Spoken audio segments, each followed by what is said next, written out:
السلام علیکم پیارے دوستو، نئے آنے والوں سے گزارش ہے چینل کو سبسکرائب کر دیں۔ بنی اسرائیل میں ایک شخص تھا جو بہت بڑا ہی نیک، عابد اور زاہد تھا۔ سب لوگوں میں اس کی بڑی عزت تھی۔ لوگوں میں اس کی نیکی اور پارسائی کا بڑا ہی چرچا تھا۔ اسی علاقے میں ایک شخص اور بھی تھا۔ لوگ اسے بہت برا انسان سمجھتے تھے۔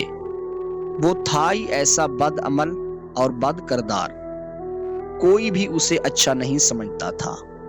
ایک روز اس گناہگار شخص نے دیکھا کہ وہ نیک آدمی ایک میدان میں بیٹھا ہوا ہے، ہر طرف تیز دھوپ پھیلی ہوئی ہے، مگر اللہ کے اس نیک بندے پر ایک بادل کے ٹکڑے نے سایہ چا کر رکھا ہے۔ گناہگار نے یہ منظر دیکھا تو اپنے دل میں بڑا شرمسار ہوا اور یہ خیال پیدا ہوا کہ اس چلچلاتی دھوپ میں جہاں دور دور تک سایہ نہیں ہے، بادل کے ایک ٹکڑے نے صرف اس لیے اس پر سایہ کر رکھا ہے کہ یہ اللہ کا نیک بندہ ہے۔ کیوں نہ میں بھی اس کے ساتھ بیٹھ جاؤں؟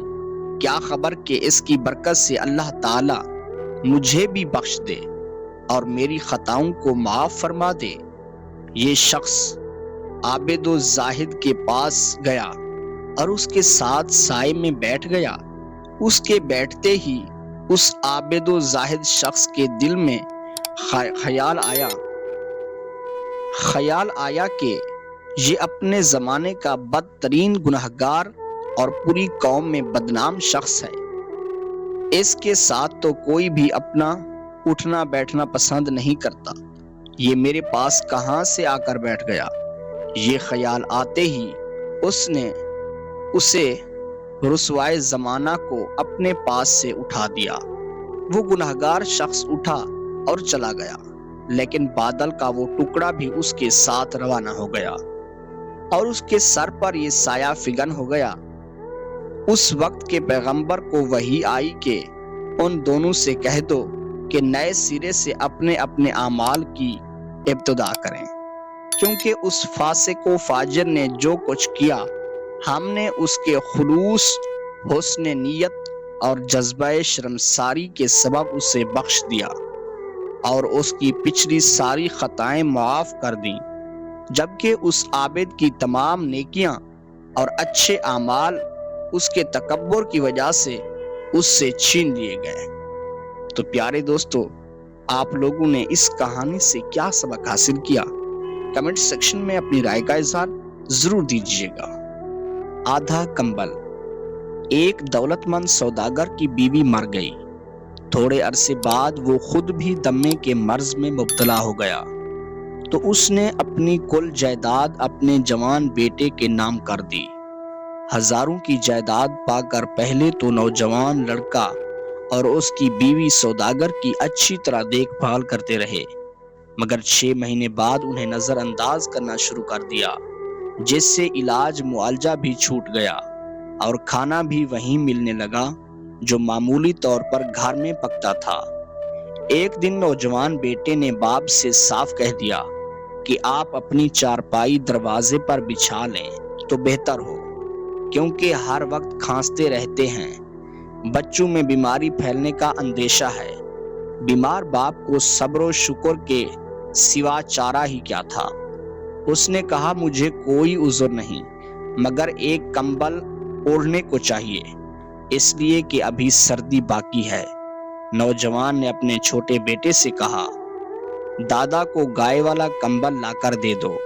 لڑکا جھٹ کمبل اٹھا لایا اور دادا سے کہا، لیں دادا جان، اس میں سے آدھا آپ پھاڑ لیں اور آدھا مجھے دے دیں۔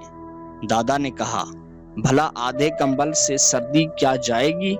باپ نے بھی بیٹے سے کہا کہ دادا کو سارا ہی کمبل دے دو، جس پر چھوٹے لڑکے نے معصومیت سے جواب دیا، ابا جان، گھر میں ایسا کمبل تو ایک ہی ہے، اگر سارا دادا کو دے دیا تو جب آپ بوڑھے اور بیمار ہو کر دروازے پر چارپائی بچھائیں گے تو میں آپ کو کیا دوں گا؟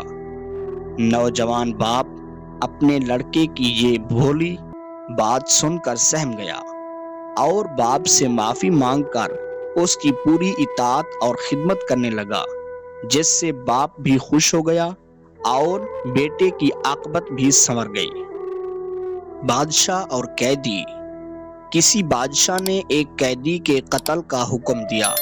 قیدی بیچارہ جب زندگی سے نا امید ہو گیا تو اس نے بادشاہ کو برا بھلا کہا اور گالیاں دیں۔ کسی نے سچ کہا ہے، جو اپنی جان سے ہاتھ دھو لیتا ہے وہ جو جی میں آتا ہے کہہ گزرتا ہے۔ مجبوری کے وقت جب بھاگنے کا موقع نہیں ملتا ہے تو انسان اپنی جان بچانے کے لیے تیز تلوار کی دھار کو ہاتھ سے پکڑ لیتا ہے۔ اسی طرح جب آدمی اپنی زندگی سے نا امید ہو جاتا ہے تو اس کی زبان کھل جاتی ہے، جس طرح مجبور بلی تنگ آ کر کتے پر حملہ کر دیتی ہے۔ بادشاہ نے پوچھا، یہ قیدی کیا کہہ رہا تھا؟ ایک نیک خصلت وزیر نے جواب دیا، حضور یہ قیدی کہہ رہا ہے کہ وہ لوگ بہت اچھے ہوتے ہیں جو غصے کو پی جاتے ہیں اور لوگوں کی خطا معاف کر دیتے ہیں۔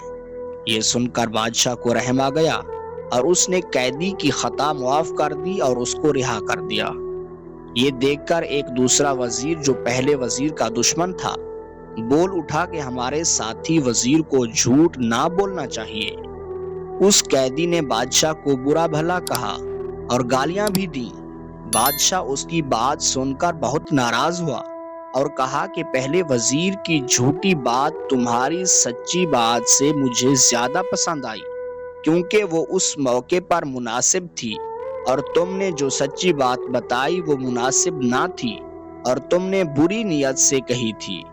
عقل مند لوگوں نے کہا کہ جھگڑا فساد پیدا کرنے والی سچی بات سے وہ جھوٹی بات کہنا زیادہ بہتر ہے کہ جس سے فساد پیدا ہونے کا ڈر ہو۔ بادشاہ جس شخص کا کہنا مانتا ہو اس کو چاہیے کہ مناسب بات کرے۔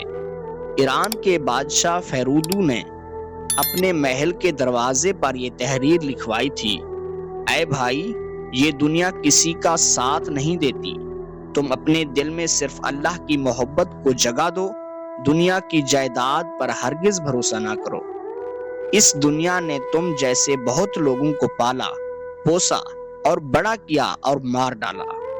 جب انسان کی عمر ختم ہونے کا وقت آتا ہے اور جان بدن سے نکلنے لگتی ہے تو اس وقت چاہے شاہی تخت پر دم نکلے چاہے خالی زمین پر برابر ہے، کیونکہ آخر میں سب مٹی میں مل جاتے ہیں۔